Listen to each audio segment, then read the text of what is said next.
Hey guys, so for today's video I have a makeup do's and don'ts.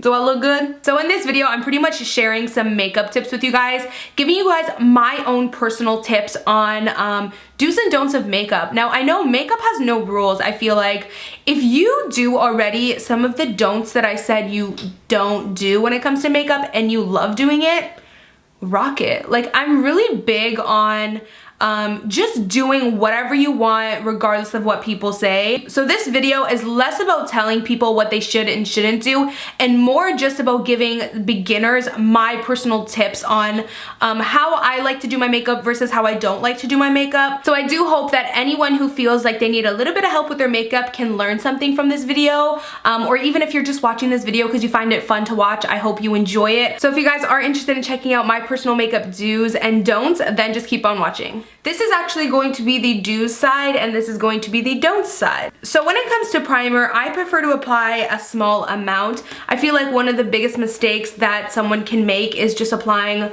a little too much. Now for the don't side, I'm gonna go ahead and apply a lot. Too much primer can have the opposite effect of what it's supposed to. It can actually make you super greasy, super cakey looking. So for foundation, I'm gonna use my favorite Estee Lauder Double Wear. One of my biggest tips for foundation that I can recommend to you guys is using the correct shade. Now I know that can seem so like, really Amy, that's your advice? I think everyone knows that. But believe it or not, common sense is not so common. A lot of people use a shade that's too dark for them or too light for them, and oftentimes you will see a distinct difference between their face and their neck.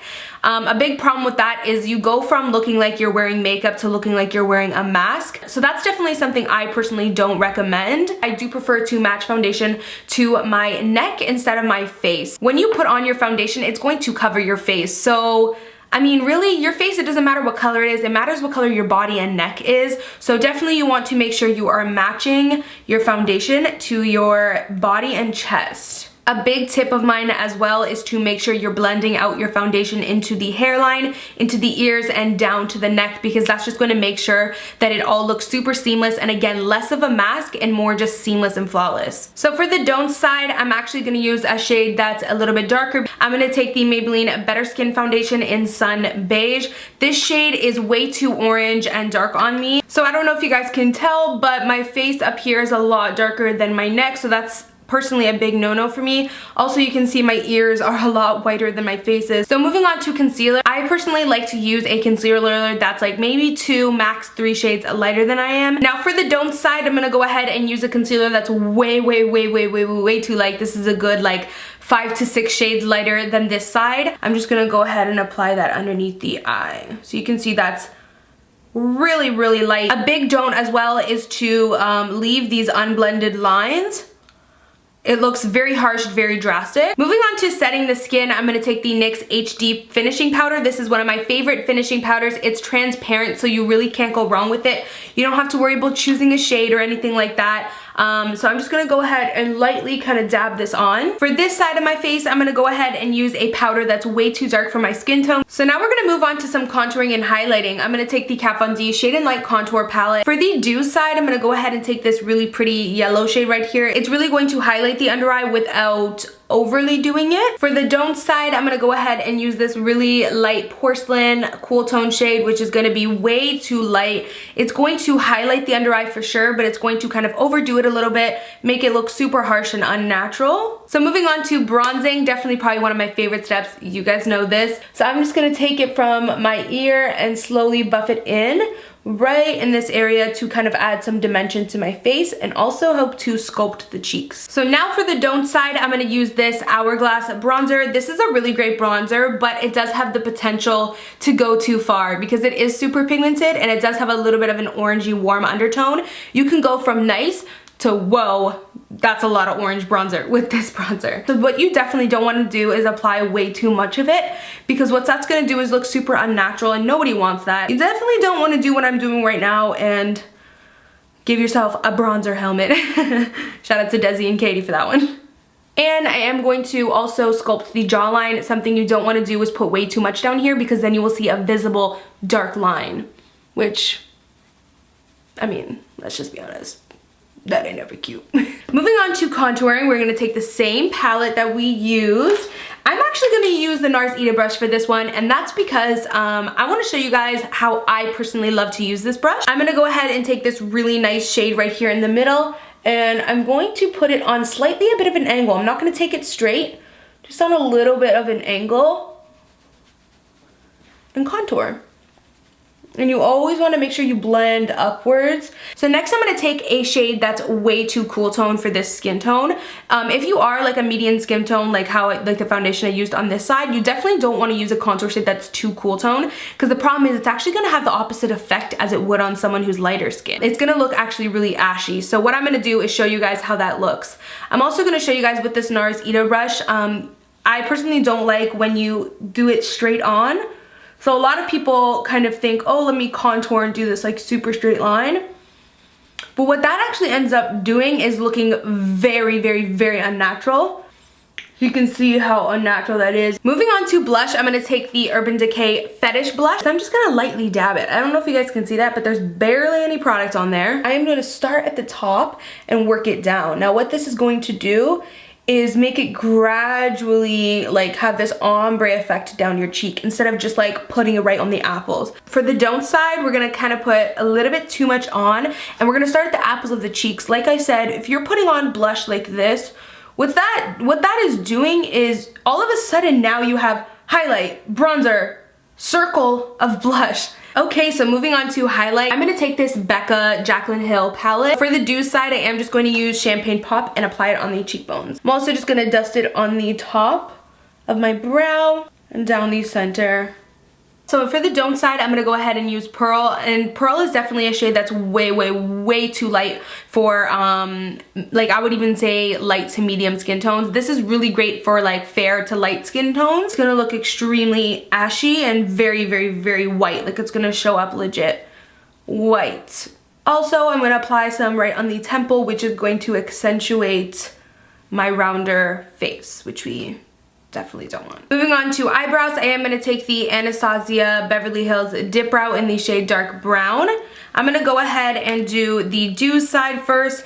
One of my biggest tips for eyebrows is less is more. So what I'm just going to do is go ahead and outline this brow. And then I'm going to like slightly fill it in. I don't want to use too much product to make it look too bold or harsh. I always like to go ahead and brush out the brows with the spoolie as well, just to help it make it look more natural. It's going to help blend any harsh lines that you might have left. So for the don't side, I'm going to go ahead and pick up way too much product. I'm going to outline very harsh from beginning to end, which is something that I don't do on the dew side. On the dew side, I kind of leave the front very like natural, barely any product.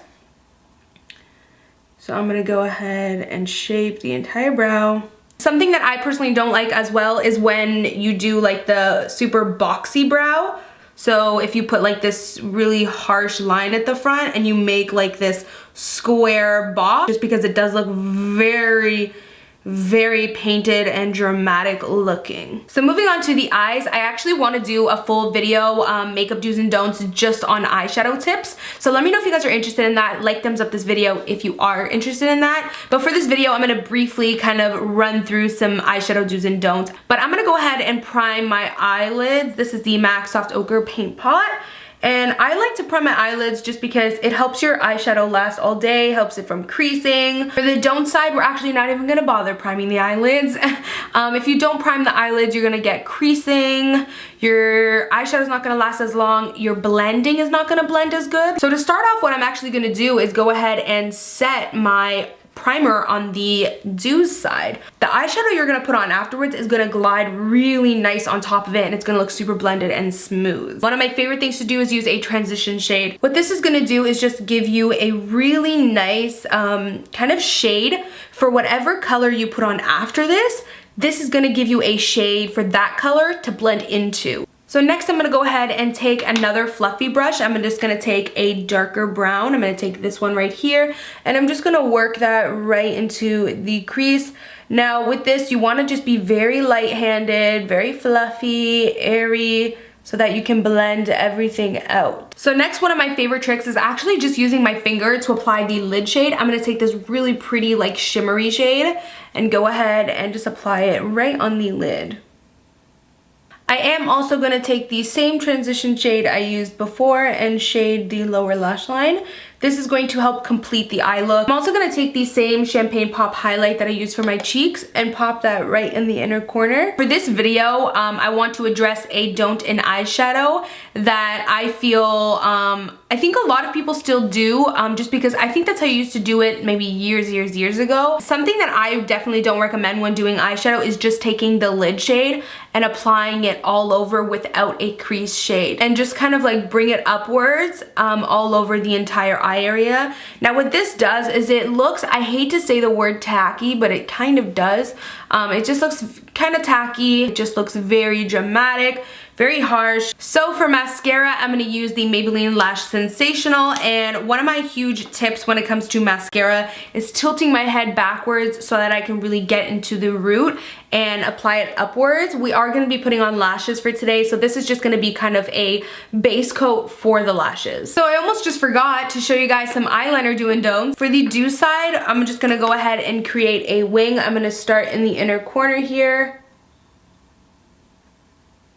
And then what I like to do is work on the very outer corner of my eyelid and just kind of flick it on a nice angle. And then I will take it and meet it with that line that I just made. Now for the don't side, I'm going to go ahead and apply the winged eyeliner going almost straight up on an angle, but all the way upward. I see this happen a lot of times. In my personal opinion, it just looks very unnatural. You also don't want to leave it with too dramatic of a difference. As you can see here, I have a line and then bam, it goes all the way up. You kind of want it to be a little bit more gradual. Now for mascara don'ts, my biggest tip would just be not to apply too much clumps.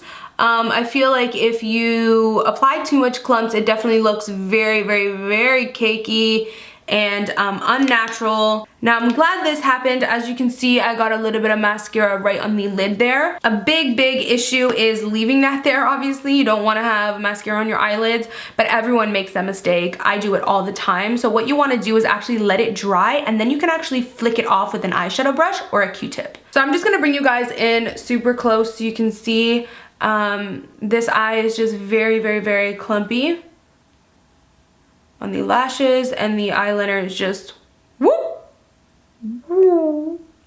not what you want.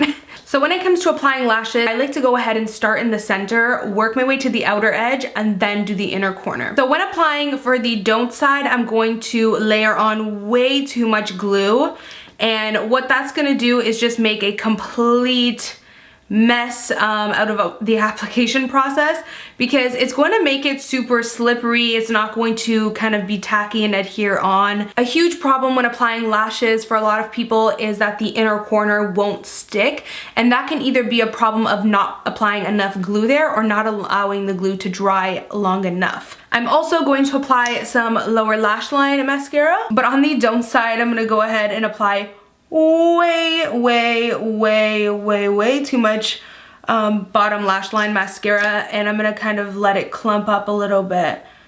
So now for the lip color, probably my favorite step ever. Now when it comes to applying liquid lipstick on the do side, I like to go ahead and overline my lips a little bit. Now for the don'ts side, what I'm gonna do is overline my lip way too much. It's gonna look super uneven, it's going to look really unnatural, and you're going to be able to see a significant difference between the lip line and the liquid lipstick. So that completes this makeup do's and don'ts. I really hope you guys enjoyed it. I hope you guys learned something, or maybe you didn't learn something and this was just fun for you to watch. I don't know. Let me know down below if you did learn anything from this video. I think that would be super cool if you guys let me know one thing you learned from this video. So if you guys are interested in that eyeshadow do's and don'ts that I was telling you guys about, don't forget to like, thumbs up the video. And yeah, thank you guys so much for watching, and I'll of course see you guys in my next video. Bye guys. Mwah.